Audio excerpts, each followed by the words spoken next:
every month when we plan an issue, we try to put a feature in there that's really good service, which means that it tells readers how they can get more out of living in Sarasota.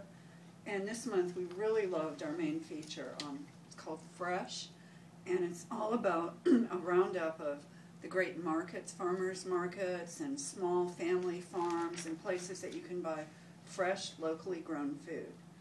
And Sue Byron and Marty Fugate wrote the story, and they spent months and became kind of addicted themselves to all the recipes and sources they found. And we kept sending them back to get more detail, so it would be full of not just there's a great farmer's market at Philippi one day a week, but here are those stands you don't want to miss and the things they specialize in. So came out really well. I don't know, Gigi, do you want to talk a little bit about the illustration process for it?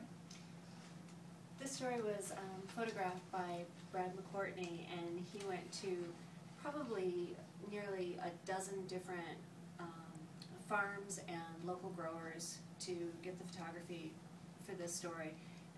Early morning hours, late evening hours in order to get the best light, and really spent a lot of time with the families and the growers. Brad has a wonderful style where he's able to sort of place you in the moment, and that's what's so wonderful about his photography. Do you want to show the last page and then maybe the cover?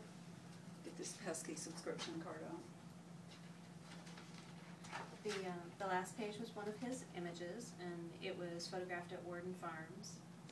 And just to talk about the kind of debate we have over our covers, we actually were considering this for a cover, but we had a small boy on the cover in October. And then our CEO looked at it and he said, well, we're not sure we want that view of somebody's rear end on the cover. So we ended up not going with that. And Gigi, want to show the one we did go with? So this is the cover that we ended up selecting. And as Pam said, we had several options for the cover for this month.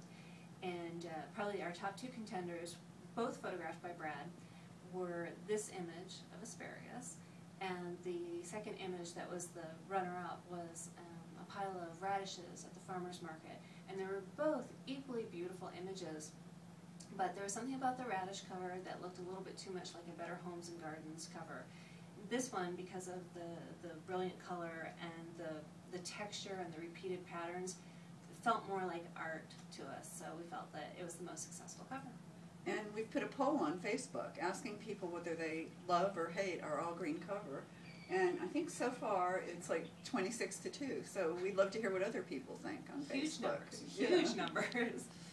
Although you did vote, Gigi. I did. You voted that you liked it. I skewed the voting.